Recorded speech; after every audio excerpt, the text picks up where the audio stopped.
Hello, everybody. Thank you for coming and for skipping the siesta.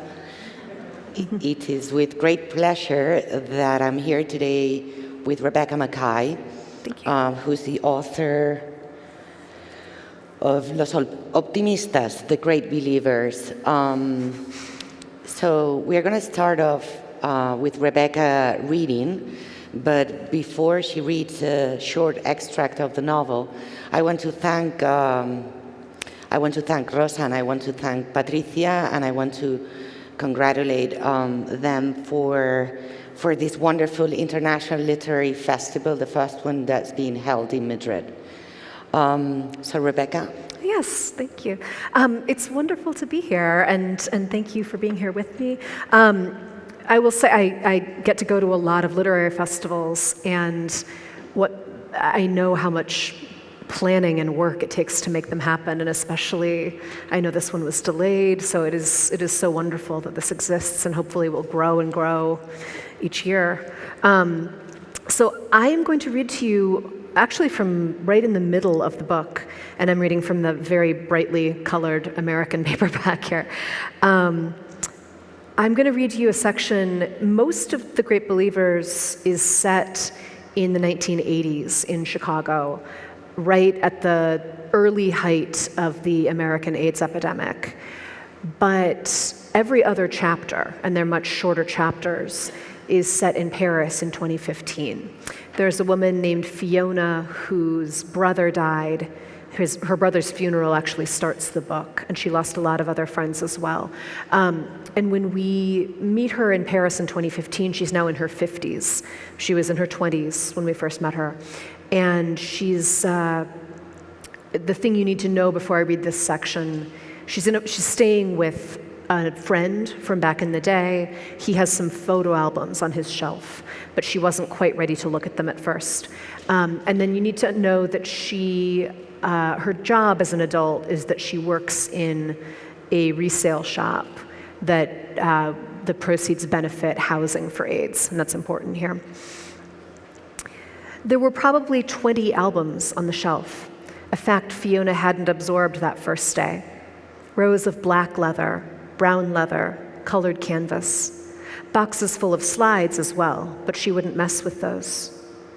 When she pulled a thick red album off the shelf, though, a paper slipped out and landed on the floor. Fiona attempted to clutch the album closed before anything else fell, but she dropped the whole thing, and now there were papers everywhere. Cream-colored sheets folded in half, small cards, a lavender page with a grainy photo of a man. They were funeral bulletins and prayer cards. She got on her knees and started stacking them up. This wasn't a photo album at all, she saw, when she opened it to an old clipping from Out Loud Chicago, an obituary of someone who'd danced with the Alvin Ailey Theater, Jesus. She opened the album at the beginning and tried to slide the papers back into the empty spots. A man named Oscar, no one she remembered, had died in 1984. A clipping about Katsu Tatami from 1986. Here was the bulletin for Terrence Robinson. How odd, she must have put this bulletin together herself, but she didn't remember it. Jonathan Byrd, Dwight Sumner. There were so impossibly many. In her current life, it happened at least once a week that someone would wander into the store, and then, when they discovered its mission, say something like, "Oh, I remember that time." Fiona had learned to check her temper, to push her toes into the floor so her face didn't change. "I knew someone whose cousin had it," they'd continue. "Did you ever see Philadelphia?" And they'd shake their heads in dismay. And how could she answer? They meant well, all of them. How could she explain that this city was a graveyard, that they were walking every day through streets where there had been a Holocaust, a mass murder of neglect and antipathy, that when they stepped through a pocket of cold air, didn't they understand it was a ghost? It was a boy the world had spat out. Here in her hand, a stack of ghosts. Thank you.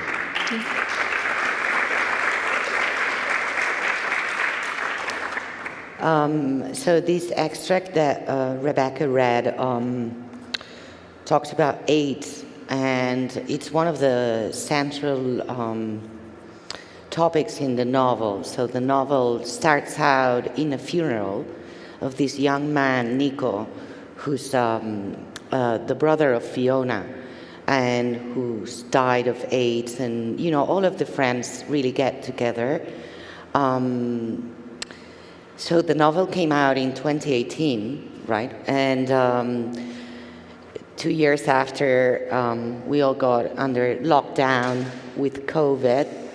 And perhaps, in a few years, this same reflection that Fiona has, looking at these albums and realizing how AIDS has become something like an old memory, sort of kitsch, like Philadelphia, the movie, like there's something pop about it.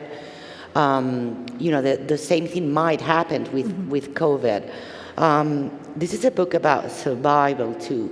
So I wanted to start off by asking Rebecca about AIDS and COVID, and if you could drive any parallelism. Yeah, it's so interesting because as a writer, you never know the world that your book will come out into. You write a book, and even once you're done, it's about a year before it comes out, and then another year or two before translations come out. And it took you several years to write this book. It took me several years. It took about 4 or 5, depending how you count. I start writing this book in 2012, 2013. So much happened in the time I was writing it, even, of course. It comes out in the US in 2018. People really read it, for what it was. Then starting really last year, a lot of my translations began to come out. So it came out in Italian and in German, and several other languages right in the middle of their lockdown. So people were reading it right at the depths of COVID. So some of the same reactions, would you say, some of the same reactions that you carefully and describe in the book, like denial, like shame, like fear? So there are both similarities and differences, certainly, right? And we can. I don't know if they do this in Spanish schools, but in America, we're very often told to do a compare and contrast essay, like what's the same, what's different. And I always hated doing those. It was my least favorite assignment in school, but it's useful in this case, right? There are certainly differences in that there is not huge stigma attached to COVID in the same way. There's not, it is not sexually transmitted. It is not hitting mostly marginalized members of society. But certainly at the same time, a lot of the confusion, the fear, misinformation, anger, those are definitely elements. Another interesting thing is that the book starts in the year 1985, which is the year that the test for what we now call HIV became available. And I really had a learning curve in researching this book. I would have assumed, if I had not done my research, because I was alive in 1985, but I was a kid, so this was not firsthand information. I would have assumed that when that test came out, people would have been relieved and all lined up to get the test. And in fact, that often wasn't the case for very good reason. For one thing, there was no treatment or medication at that point, so why would, do you want to know? And there was the government record, right? Right, there's this fear of, is the government going to keep records of who has been diagnosed? The American insurance industry is a disaster, so if your insurance company learns that you had this, they can then say, well, you got this before you had this insurance, that's a pre-existing condition, so now you don't have health insurance anymore, forever. Could the doctor's records be subpoenaed? Would people at your job find out? So there were many reasons not to take this test, actually, and many reasons to do it as well. But that who's going to do it, who's not, that it's a very different situation with COVID vaccines for many, many reasons. But there's that little piece of similarity of do people trust the doctors? Do people trust the government? Is this the right thing to do? I understand much more about why someone would not get the HIV test in 1985 than why someone would not get vaccinated now. But it is touching on some of the same concerns, some of the same topics. So the big header for our talk and several other talks in this festival is radical epics. And, in your novel, you write about, would you say that some of the characters are radical? And also I wanted to ask you, what was radical then and what is radical now? Mm-hmm. Right. I needed to give my main character, Yale, an arc, major changes that would happen to him. And I didn't want them all to be related to AIDS and, who is dying and was he at risk. So the main transformation for that character is that he, in his own way, to the extent that he can, he becomes an activist. At the beginning of the novel, would never have joined a demonstration, would never have walked in the street. For AIDS especially, which is something that he's outing himself by doing. Close to the end of the novel, he's out there lying down in the street getting arrested in protest. So for him, that was a radical act. For other characters, that would be where they start, right, is with that.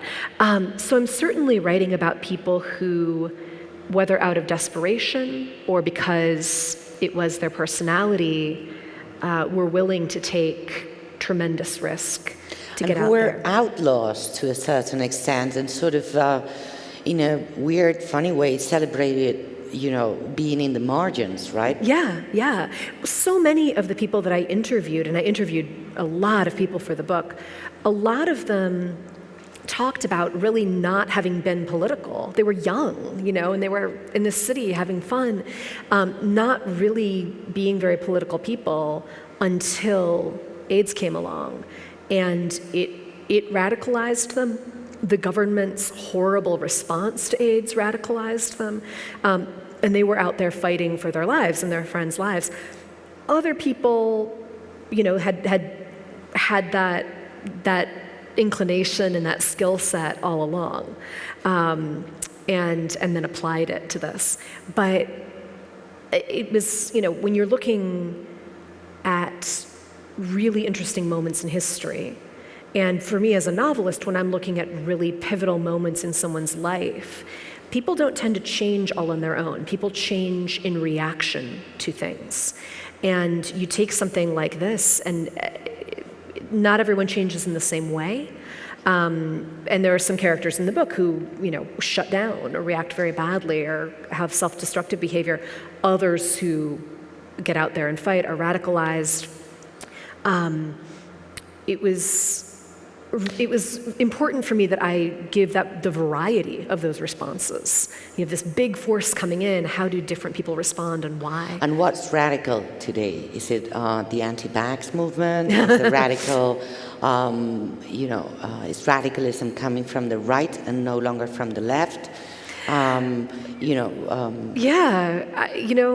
I think I'm trying always in my work to think radically. For myself, what can I say that hasn't been said? What can I do that hasn't been done? You can find radical people, sticking out in every direction from society, like these little thorns, right, in every direction. There's whatever is going on, there's going to be someone who takes it too far. And, we might see them as radical now. Maybe 20 years from now, we think, well, of course, that was obvious. They were right. My next book that I'm finishing right now is quite an angry feminist book. So it's me trying to write things that I haven't said before in a different way. It's not that radical, perhaps, to be a feminist at this point in time, but I still want to see, I want to examine my own ideas and push them further. So would you say that in the great believers it's women who are the most radical characters. There are two characters in the novel. One is Nora and one is Fiona. Nora is an old lady, and she went to Paris right before the First World War, and had a very free life, and came in contact with the artists there, and has a very substantial art collection. And so she befriends this young gay man and tells him about her life. And then there's Fiona, who's also a pretty radical character. So do you think they're the most radical ones? That's a very good question. I'm not sure. I think that everything I write is going to be feminist at its core, whether or not that's the point of the book. And here, it's really not the point of the book. The female characters are there, and they move the story along, but they're not the central characters. This really is about this one young man and his friends, who are mostly male. But I discovered, for one thing, as I researched, that the role of women in AIDS activism and AIDS care has been quite overlooked. A lot of them straight women, a lot of lesbians stepping in and doing a lot of the caretaking work, the activism. So Fiona, and to a lesser extent, there's a minor character who's a lesbian who steps in and takes care of Yale toward the end. I wanted to make sure that we saw those people's actions the way that they were, like many people I actually met, putting their lives on hold to become involved in this issue and to take care of their friends. Certainly, I think both of those women are rule breakers, and both of them do and say things that you wouldn't expect. Whereas Yale, my main character, he really is a rule follower. He's really kind of timid. And I think that that's why just getting him out to a demonstration by the end of the book, for him, is a radical transformation. We see more of a transformation for him than with these women. But those two women are rule breakers to begin with. And it's fun. It's a fun kind of character to write, someone who is willing to say or do whatever they feel like. In this novel, these women are the rule breakers who do not adjust to the role model for women at that time, right? Right. Then we fast forward to 2015, and there are also women who do not, there's so much action happening in this book. There's a cult, there's Paris, there's Bataclan, there's a lot. But going back to the AIDS crisis, and before we move to France and talk about what happens there, you write about the AIDS crisis in Chicago. It might seem that the AIDS crisis happened mostly in San Francisco and New York, and I wonder if this was like your, as a Chicagoan yourself, trying to sort of set your foot down and say, this is what happened in Chicago too. And it became that way as I researched. I really just thought at the beginning, once I realized what the book was going to be, I thought, I'm writing so far away from myself in so many ways. I'm not a man, I'm not a gay man. I was a kid in the 1980s. I do not have this disease. There are so many jumps that I was making. I thought, the obvious thing would be set this in New York, set this in San Francisco, but that would be another way. It wouldn't be something I knew. I'd get it wrong. And setting it in Chicago was a way that I could keep it very close to me. I did not, and I knew that AIDS had hit Chicago very hard. I saw it growing up. I'd heard, a little bit, not much, but I'd heard some things, partly because, even though it's my own city, still the movies I was watching, the books I was reading, it was all AIDS in New York, AIDS in San Francisco. I did not realize that when I started to research, I thought that I could go to the library and get a few books on AIDS in Chicago. It's, was and is America's third largest city, and there was nothing. There was absolutely nothing. I thought, someone's boring doctoral dissertation, nothing.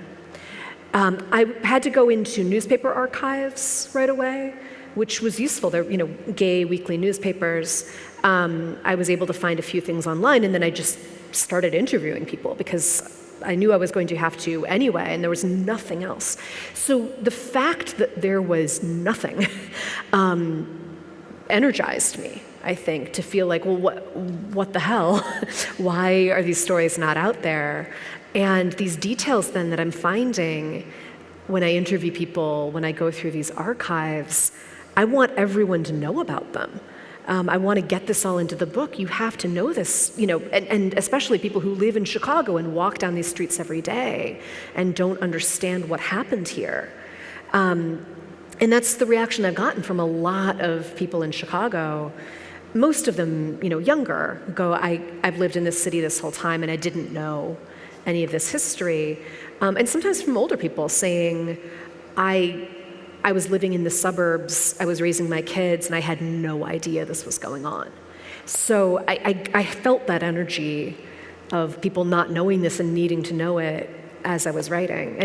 And yet, you felt this energy and you felt this urge to tell this story, but at the very end of the book, in your notes and acknowledgments, yes. Something that you've spoken about afterwards too, you sort of apologized for writing this story and saying you want to avoid cultural appropriation. Yeah. And telling a story that is not your story or the story of your community, or not having, right. an uncle or a brother I wonder, I want to hear what you can say about this, but being a novelist, writing fiction, isn't it all about doing your research, sure, but why saying this is cultural appropriation? Right. That's interesting. I would not call it an apology in the back of the book, and I wonder, that it might be just the tiniest difference in translation.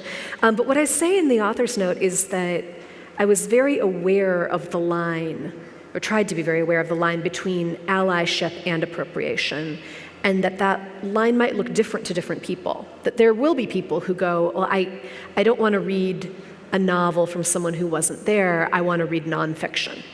And they should. That makes me very happy. Other people who feel like a novel, it doesn't matter if the person was there or not, is their entry point to something, and they want to read that. So Rebecca, do you think if you had written a story about Vietnam War, right. someone would have said, well, it's cultural appropriation. Rebecca was never there. Right. Well, so what happens is, of course, it's, so the more that you are speaking from a position of relative power, from a position that is overrepresented, and the more you are speaking about people or populations that have less power traditionally or that have been underrepresented, the bigger that divide is, the harder it is. It does not mean that you can't do it. It does not mean you shouldn't do it. It means you need to question what you're doing and why you're doing it. And it means you can't mess up. You can't misrepresent. You can't get this wrong. You can't do it in a way that reinforces a stereotype. You can't do it in a way that would make someone who was there feel like, you didn't do your job or you offended them in some way. If I were writing about, a soldier in Vietnam, there are some different, I might be writing about someone with PTSD. I don't have that kind of PTSD, but those people have been able to tell their stories. Have they? A lot, in the U.S. at least, yeah. You mean from the U.S. side of the war? Not, I don't know about the Vietnamese side of the war, but So, I don't know. There are a lot of soldiers who went back to the U.S. and whose lives were ruined forever, who fell into drugs, who were poor, and perhaps whose stories have not been told, right? But yet. I'm still waiting to see someone apologizing, saying, I took this story, that's not mine, it's not my story. It's just, as a fiction writer, I wonder how and where, and where do you situate yourself? Where do you place yourself? And also, if this has changed since you started writing, when you first started off, this is not your first book. So writing fiction is always an act of imaginative empathy, right? I'm leaping into the mind of someone else. I'm talking about a situation I haven't lived through, an identity that's not mine.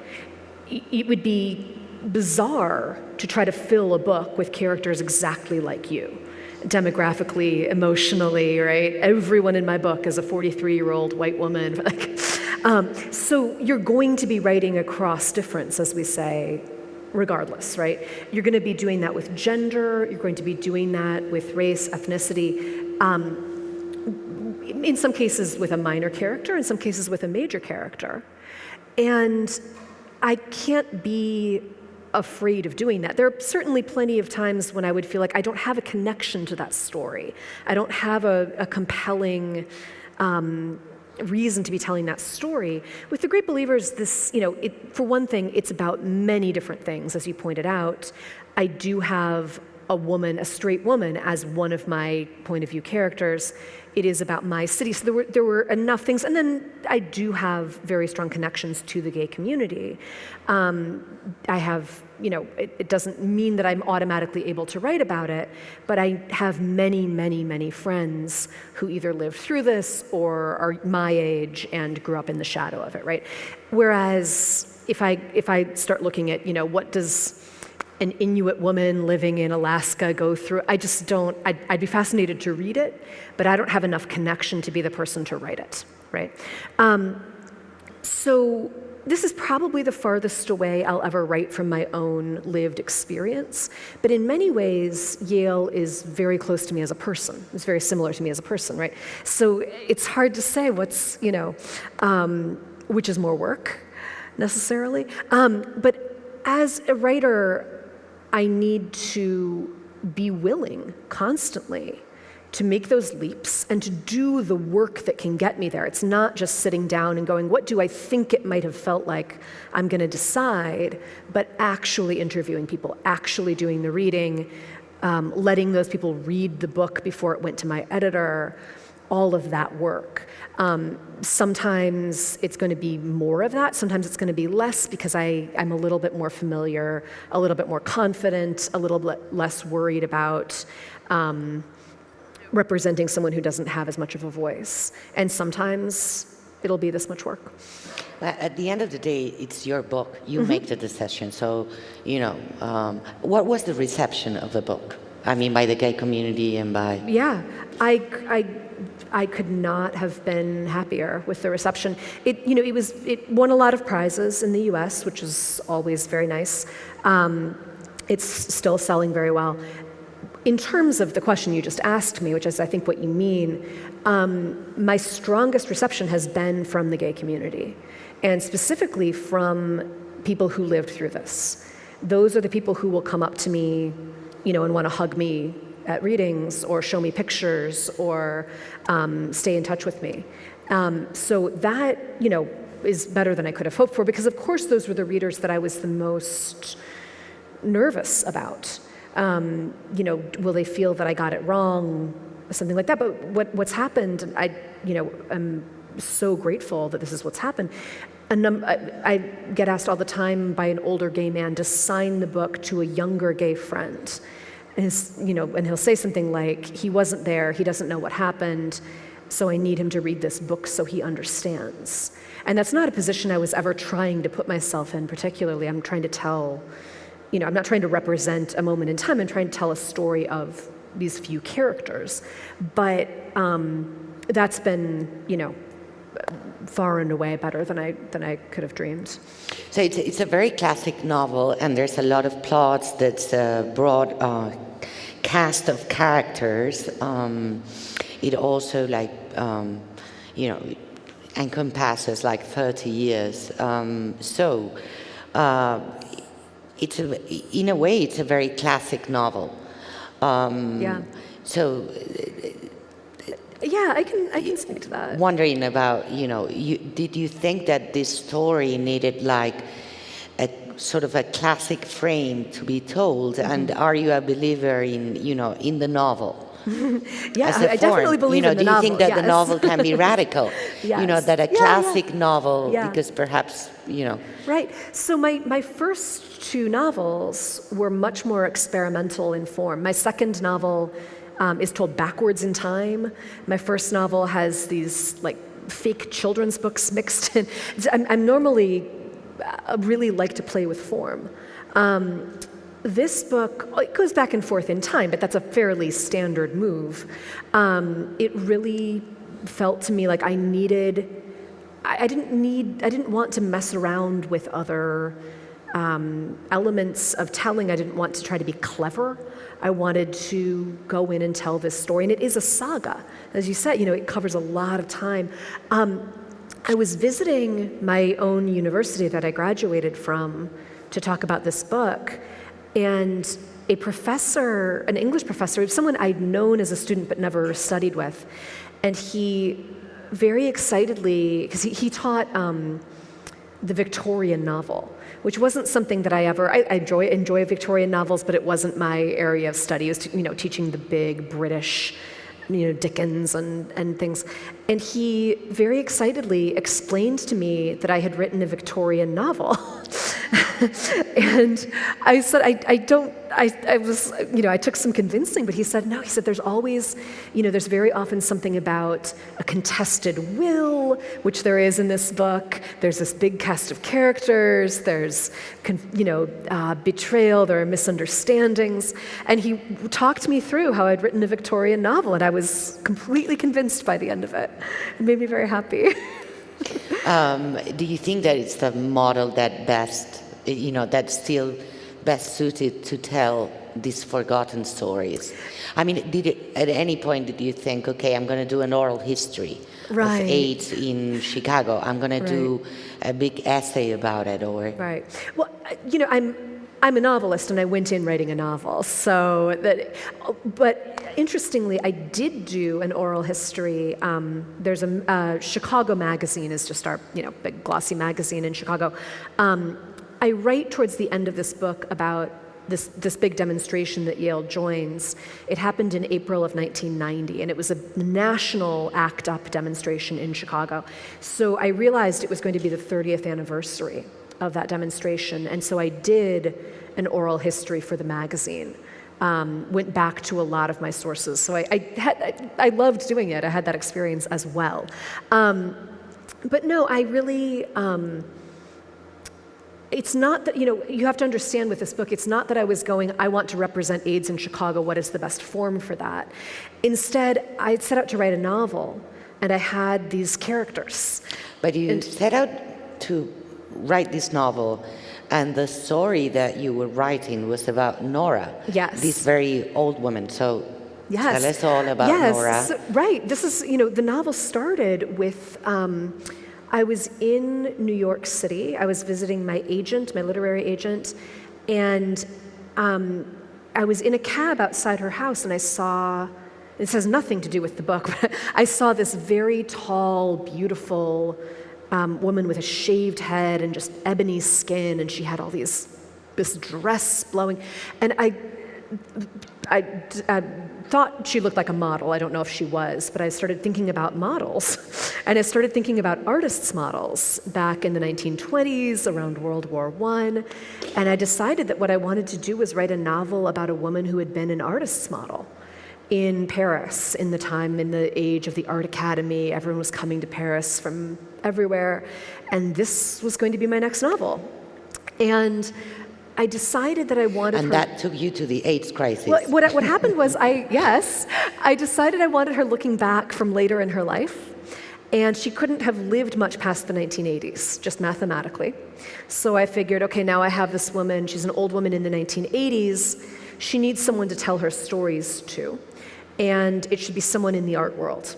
So I have someone in the art world in the 1980s, and I think, okay, AIDS is going to be a subplot in the background of this guy's life.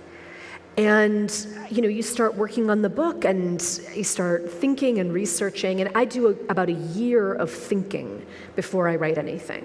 I might write notes to myself, but it's really a year of marinating.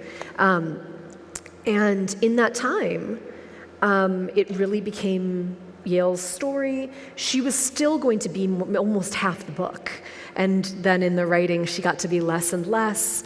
I cut a lot that was hers from early drafts. I had much more about Paris and the time of the war, and you kind of follow these characters to where they end up leading you. So it's not as if you start with the concept or you start with the overall topic necessarily and then go, what's the ideal form? I had, a couple of characters, and then this is the direction it went. Nora's contact with artists is not the only appearance of art in the novel. There's also a character who's like a side character in the 1980s in Chicago, who's a photographer. Yeah. Now, the Spanish edition of the book has this beautiful picture by Peter Huger in New York. And there are a lot of pictures of that crisis. There were a lot of artists involved. Yes. Anyway, in the book you write about how artists sort of bring beauty to tragedy, and the ethics of that, and how uncomfortable one might feel about it. As the novel progresses, we meet again Richard, the photographer, in 2015 in Paris, where he's going to have this very, very big show in Pompidou, with all his pictures, like his fame, and he's a celebrity for the pictures of the gay community in Chicago during the AIDS crisis, for the death and the pain of his friends. So I wonder how that got you, if that sort of echoes with your work as a novelist, like, there's that very famous Susan Sontag, yes. Looking at the pain of others, and Yeah, it was something, I think the initial connection to photography for me in the book, beyond the paintings of the 1910s and 1920s. One of the first things that I found when I was trying to research AIDS in Chicago and I wasn't coming up with much of anything, I found this series of photographs by a Chicago photographer named Doug Iskar. And he was photographing this area called the Belmont Rocks, which is briefly mentioned in the book. It's basically, it was kind of below street level by the shores, by the Lake Michigan shore, all these rocks where men would lie out and sunbathe. And they were hidden, really, from view. So it was a place where you could be gay outdoors in the middle of the day, which was unheard of. So kind of the Chelsea Piers. Similar, yeah, a little classier, maybe. So she's definitely from Chicago. Right, exactly. But so he had these beautiful photos, and I was so taken with them, and I was so, honestly, there is a lot of photography coming from the actual art world. People like Peter Hujar, people who, very intentionally went out and took photos. And actually, the photo on that cover, that is posed, which I can talk about in a minute. It's very interesting. It looks very candid, but it was a posed photo for a promotional poster for the first Pride Parade in New York. So there was that element, but it was very unusual to have candid photography of gay life. You would not take your camera into a gay bar, for instance.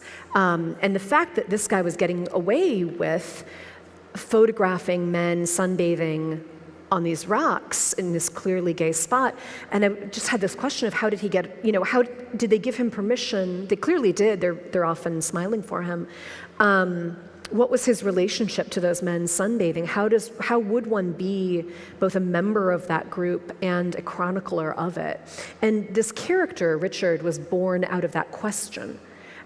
is not based on that photographer who now I know a lot more about. It was just, that it inspired that question. All of this inspired the question throughout the book of what it means to aestheticize tragedy. What does it mean to take a photo that might be beautiful of something that's horrifying? And what does it mean for me to be writing a novel that I hope might have some moments of beauty or art in it about something like this? All I can do, I can't solve that question, but I can ask the question as I write. And there is, for instance, Yale has a young friend named Roman who's kind of dumb in several ways, but he kind of expresses my fears about that. This woman, Nora, is talking about all the death, coming back after World War I to Paris, and her friends had either died in the war or of the influenza, and no one was left. And this character says, "Oh, it's so romantic. All that beauty, the tragedy, so romantic." And my main character, Yale, kind of lights into him for thinking that. My putting that in there is a way to question, what I'm doing, what any of us do when we write about or paint about or sing about or, anything that is loss, grief. Are we, on the one hand, it's a way through that. On the other hand, are we making it into a still image to stick on a wall? And is that a problem? So all I can do is try to poke at it from a lot of different angles as I write, including with Richard's work. So no cameras in gay bars, and no books about the gay community. Would you say that that's slowly changing? I mean, no novels? Because I'm thinking about A Little Life, which has been extremely popular also here in Spain, and also Garth Greenwell, What Belongs to You, and Cleanness, his new book, which has also been translated into Spanish recently. So do you think that there's, I wouldn't dare to say a hype, but at least like a coming out of the closet in sort of literary terms, and there's now more fiction sort of telling stories Right. This is the thing that, 20 years ago, this book would have been put on a special shelf somewhere, in the bookstore, LGBTQ literature over here. 50 years ago, you would have had to go to a special bookstore to find a book that dealt with this in any way. These books are certainly in the US, and I think many, I just know from what's getting translated, many other places,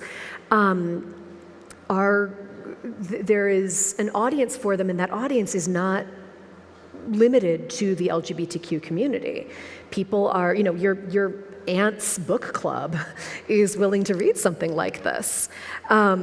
It's I think, fantastic on all levels. I have a teenage daughter who is queer, and what she has been able to read as a child and then as a young adult, and she started reading this. I was like, "You're going to be really embarrassed when you get to the sex scenes." And she was like, "No, Mom."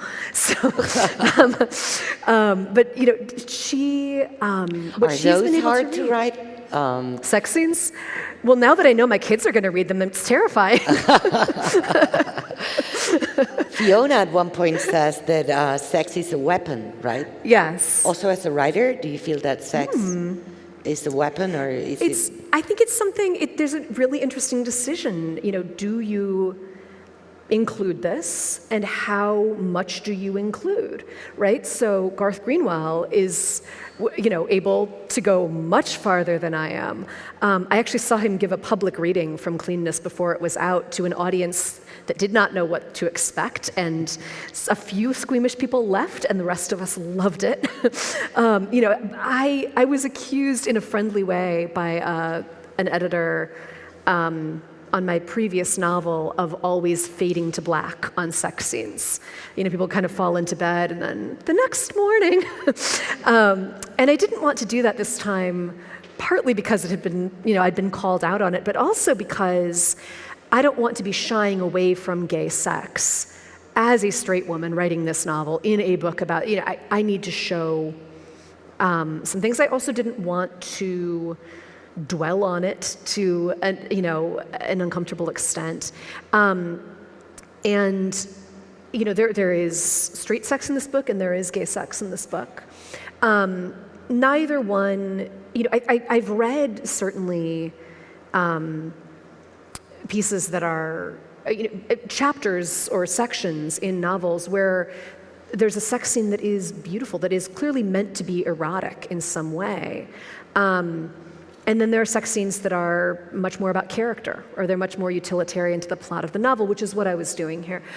But, so there is a book coming out in the US in February called Anonymous Sex. It's an anthology, and they got about 20 writers, including me, to write a short story so all of our names are on the front of the book, but no one knows except the editors who wrote which piece. So I could write whatever I wanted and have plausible deniability that this wasn't really me. So I wrote something much more explicit than I have ever written anywhere else. So that's a good clue. If we get hold of that book, we need to go yes, for the explicit. You get that translated into, So there are a few editors sitting here, and I'm sure that they took good note of that. Another of the running conflicts in the book is this very difficult relationship between a mother and a daughter.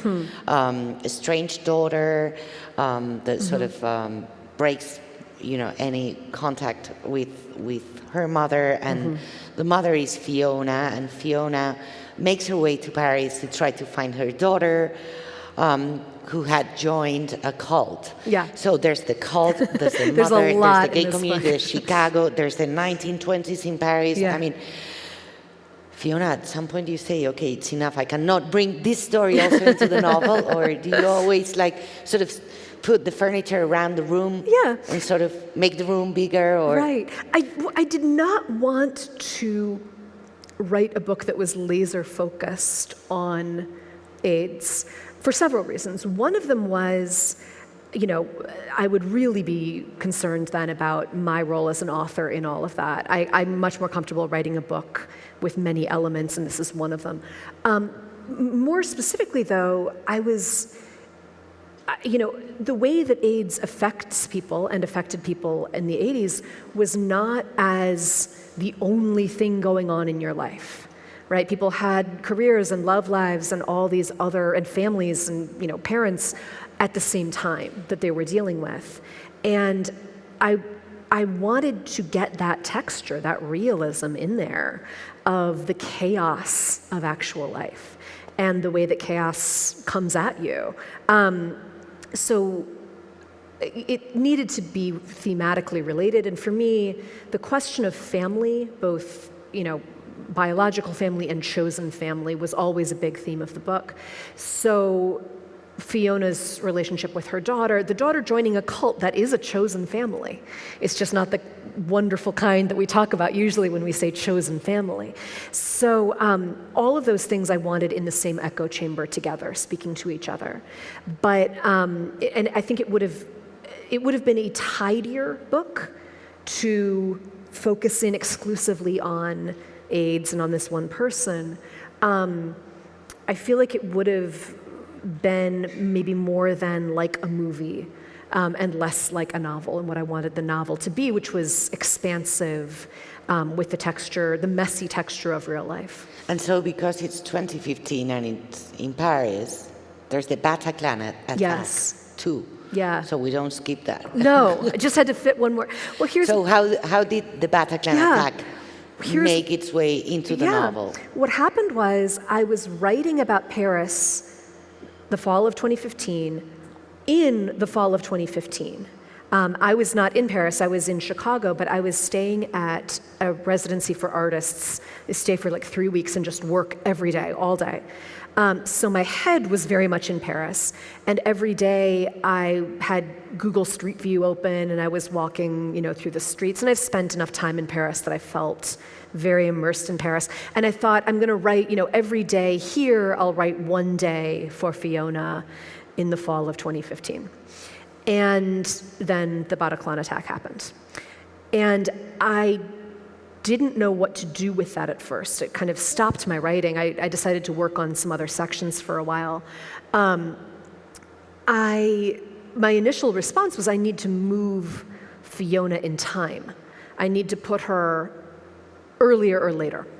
And moving her earlier, I wanted it to be exactly 30 years, so I didn't really want, and I thought, well, I'll move her later. Honestly, if I put these characters in 2016, American characters in 2016, all they would be talking about is politics. And I did not want that particular person in my book. You were clear that Trump was not going to make it to your book. Not invited into my book. There's a little bit of a hint of kind of political foreshadowing maybe as they talk about some things, but I did not want his name in my book. So I decided ultimately this was already a book about the intrusions of history into people's lives. This was already a book about people just trying to go about their daily lives, and history comes in and fucks it all up. And so, if this happened while I was writing. If Fiona were real, this would have happened when she was in Paris. I'm going to keep it in. And it fit thematically enough with the rest of the book, with here's another thing just coming in and messing up your plans, that it felt like part of that same world. Okay, so I wonder if, any of you who have been so kind to attend this talk might want to make a question to Rebecca. Any question? There is one.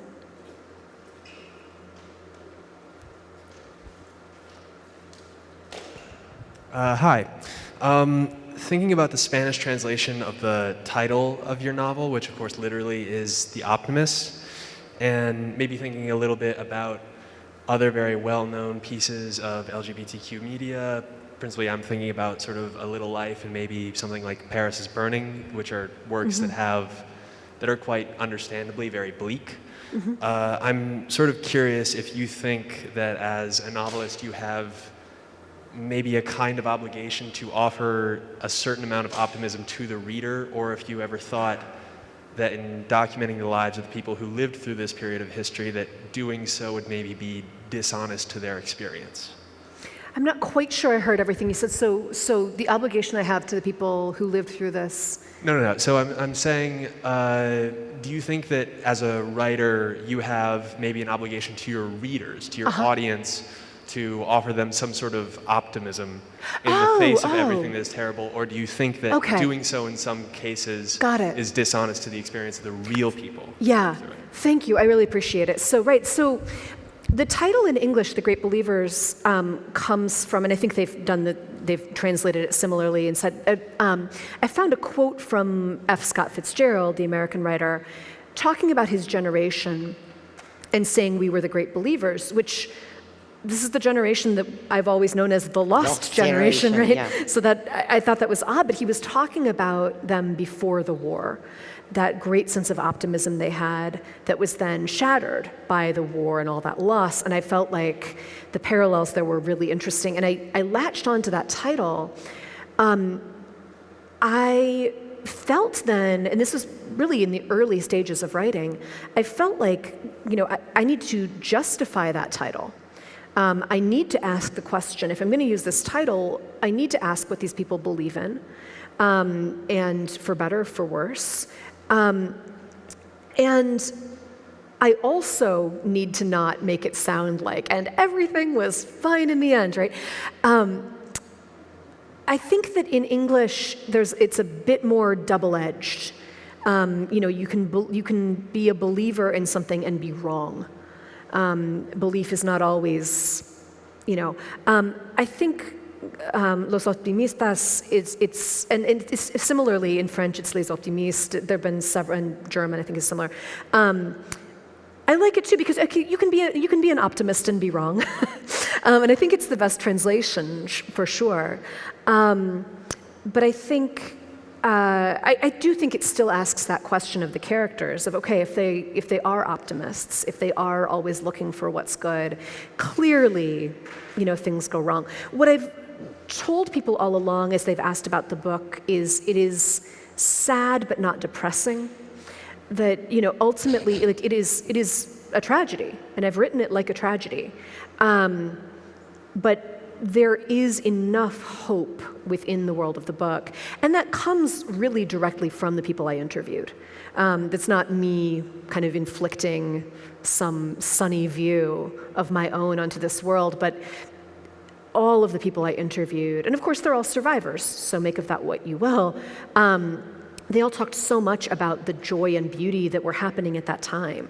And they talked so much about their outlook on life, when everyone else in the US was panicking in 2016 after the election, these people were panicking as well, but it was more like, okay, we know what to do, plan 7B, here we go. And so that sense of survivalism, I think, is something I wanted to get across. The translations of titles it's very funny, and there are other languages where they haven't been able to do anything related to either of these. They've just come up with some. The Hungarian translation is négy betű, which means 4 letters. And I was really confused, and my editor was like, no, everyone understands what that means, like the 4 letters of AIDS. I was like, okay. So. We may have time for another question. I don't know if anybody might want to ask something. Okay, no more questions. Well, you can ask me now it's time to thank Rebecca, to thank her publishers who are sitting here, Rosa and Patricia and Blanca and the rest of the organizers, and also share with you a secret. Yes. This is Rebecca amazing. and I realized we were born the same day. Exact same day. And the same year. So this makes us twins across the ocean. And there's another friend here, seated here, who's also from the 20th of April. Oh. So wink, wink. Oh my God. Yeah. Anyway, thank you very much. Absolutely. It's been a total pleasure. And for many years to come to Capítulo 1. Thank you all so much. Thank you, Andrea.